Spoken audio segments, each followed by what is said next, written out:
Hello, humans of Earth. We are going to talk Ardour, the amazing open source DAW. This is the first video in the series called Ardour Minute.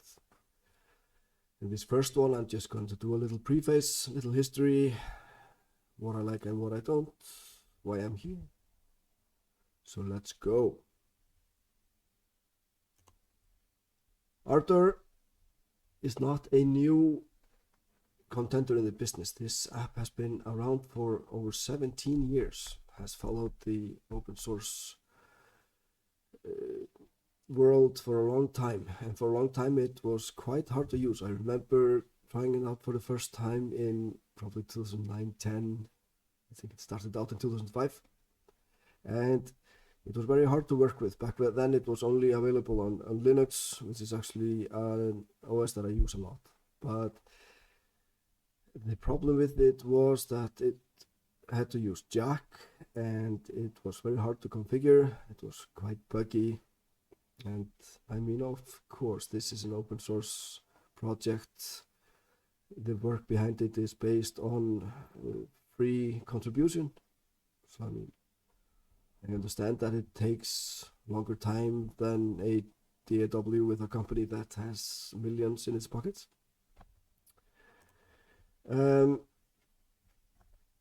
What I have open here is just the website of Ardour. They have a fairly nice website, quite a lot of information on the system, what it can do. And nowadays, basically, what Ardour can do is everything. It has become a professional DAW with all the nits and grits that a professional DAW needs, and even professional studios around the world have started using it. But why did I start using it? Well, I come from a preface of quite a few DAWs. I started out in Studio One, went to a pro membership with Sphere, and I'm not here for the reason to talk badly about PreSonus Studio One. It's an amazing software. I used it for 3 or 4 years. It has all the newest features that you can imagine, and the Sphere membership is quite cheap. I mean, you get it for $15 a month, and if you're serious about having a good DAW, I mean, it's very good. The reason why I ended up going to Ardour again was because I had a bit of an episode with bad customer service at PreSonus, which rendered me DAW-less for about a month, and I was not going to stop progressing and recording music for a whole month. So I decided to go and download Ardour. I pay those $45 for the app to try it out again, because I remember trying it out about 4 or 5 years ago, and then it was actually getting close to being very good. But now when I came back, I just realized that this DAW does everything that I need. Me, myself, I'm a guitarist. I record guitars, I want to make drum loops, I want to record bass, even singing. So I'm a bit of a couch producer, but Ardour has come such a long way that I am not going back to PreSonus. So I just contacted them, told them thank you for trying to solve my issue, but I won't be needing the membership anymore. Thank you very much for those great 4 years. Now, I mean, Ardour, it took me a few days to get the grips of it. I mean, it's a different UI, but very easy to understand. Just a bit of a different setup, especially the MIDI workings of it took me a little while to find out how that works. And this also comes down to why I have started making those videos, and that's because when I started looking for information on Ardour on Windows, there was not much going on, because most of the YouTube stuff that you find about Ardour is for Linux and Jack, and I don't use audio production software on Linux for now. Ardour I've used it now for about 2 months. It's extremely stable. Very nice and clean UI. I just sit down and start creating, basically.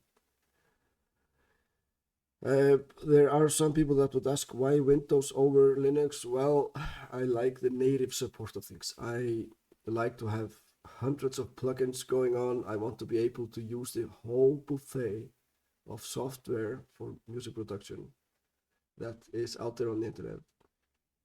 And that brings me to Windows, because there is a bit of a less software options for Linux now, and to use, for example, VST 2 and 3 plugins on Linux, you have to use Carla, and it's a bit of a routing, and I just like to have my things in a folder, scan for the folder, and things just work. That's why I use Windows. I've been a Linux user for 17, 18 years, and I will continue to do that for other things, even most other things, actually.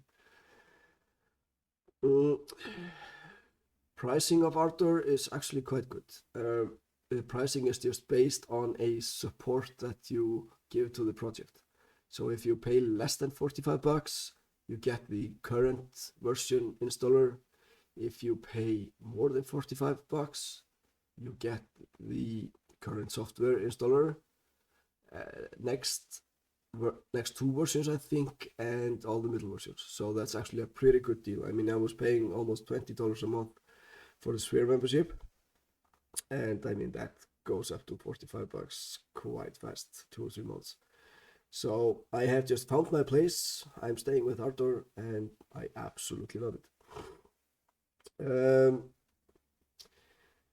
The other thing is that it's open source. I'm an open source kind of guy, and I'm not an open source user just because a lot of this stuff is free. No, it's because it's free software. It's not free as in free beer. It's free as in you are free to use it and modify it, and it has a free license, which I like a lot, actually. And there are even forks of Ardour. Not that I can name any of them. I've seen them around. Mixbus, I think, is one of them. Very similar. Very good software. The other reason why I'm on Windows, that is a software called Jack. Jack is the audio layer for Linux. I have tried it.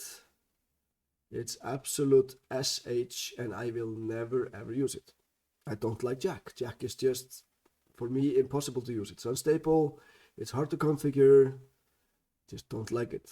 What I have, on the other hand, learned recently that there's a new software layer for Linux called Pipewire, which is supposed to replace all those difficult things, and I'm actually very excited to try it out. And if I get my hands on a computer soon, like an extra computer, I will probably throw up Ardour on it and try Pipewire to see if it works as well as Alsa does on Windows. If so, I might even go full-blown Linux and do with Carla and everything needed to use my VST plugins and instruments and stuff. So that's more or less it. In my next video, I'm going to go into the interface of Ardour, which you see here, and you will see my mic channel there where my mic comes through. It has a very clean interface, and in the next one I will be going over the interface itself, and I will be aiming this a lot for instrument players, guitarists and bass players, singers even, how to get up and running, how to put up a track that brings sound into it, how to use plugins, how to find plugins. There are loads of free plugins out there for those of you who are starting and don't want to ooze like hundreds or thousands of dollars on expensive plugins. There's a lot of free, nice stuff going on there. I will be talking about that. So stay tuned. Like and subscribe, of course. Goodbye.